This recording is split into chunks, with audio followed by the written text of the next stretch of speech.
যুব সাথী প্রকল্পের টাকা কবে ঢুকবে এই মাসে, আর লক্ষ্মী ভাণ্ডারের টাকা কবে ঢুকবে এই মাসে, এই নিয়ে অনেক দাদা আমাকে মেসেজ করছেন, হোয়াটসঅ্যাপে এসএমএস করছেন, ফোন করছেন। আমি এর আগে একটা ভিডিওতে বলেছিলাম যা হবে 4 তারিখের পরে বুঝতে পারবেন।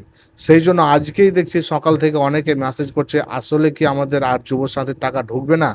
যুব সাথীর টাকা ঢুকবে কি ঢুকবে না সে বিষয়ে জানার আগে কিছু কথা বলে, আপনারা দেখেছেন শুনেছেন গতকালকে আমাদের রাজ্য সরকার পরিবর্তন হয়েছে। আমাদের রাজ্যে নতুন করে বিজেপি সরকার গঠন করতে চলেছে, সেটা আমরা সবাই জানি।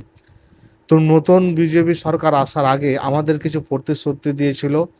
তো সেই প্রতিশ্রুতিগুলো কি সেটা আগে আপনাদের সাথে একটু আলোচনা করি, তারপরে আমি জানাচ্ছি যুব সাথী প্রকল্পের টাকা এই মাসে ঢুকবে কিনা।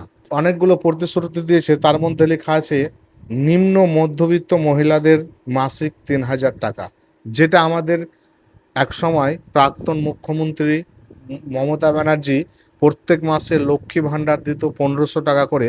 সেটা আমাদের নতুন বিজেপি সরকার ভোটের আগেই বলেছিল, প্রতিশ্রুতি দিয়েছিল যে 3,000 টাকা করে দিবে, যেটার নাম অন্নপূর্ণা, মানে লক্ষ্মী ভাণ্ডারের বদলে সেটা 3,000 টাকা করে দেবে। এবং বেকার যুবক যুবতীদের মাসিক 3,000 টাকা। বেকার যুবক যুবতীদের যেটা যুব সাথী প্রকল্প সেটাতে আমরা পাচ্ছিলাম 1,500 টাকা। আমাদের নতুন সরকার গড়েছে, তাতে আমরা পাবো 3,000 টাকা। তো আরও অনেক প্রকল্পের কথা বলেছি, স্ক্রিনে আপনাদের দিলাম। তো আমি সবগুলো বললাম না, সবগুলো আমি আরও একটা ভিডিওতে বলবো। তো আজকে যেটা কথা হচ্ছে যে আমরা কি আসলে 3,000 টাকা করে পাবো? আমরা যারা বলছিলাম যে যুব সাথী 5 তারিখ পেরিয়ে গেল, আমাদেরকে এই মাসে টাকা ঢুকবে, এই মাসে টাকা ঢুকবে কিনা জানি না।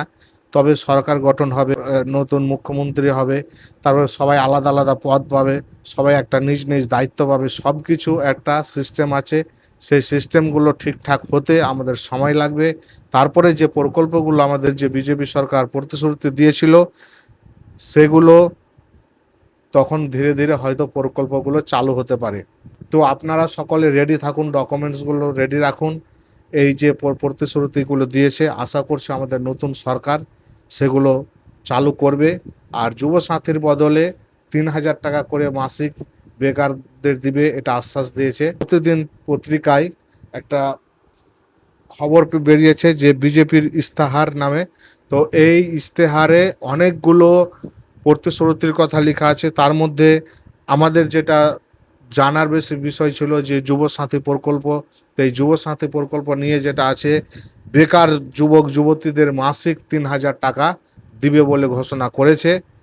এটা প্রতিশ্রুতি দিয়েছে, এখন সেটা কতদিন পর সেটা চালু হচ্ছে সেটা আমাদের এখন পর্যন্ত অপেক্ষা করতে হবে।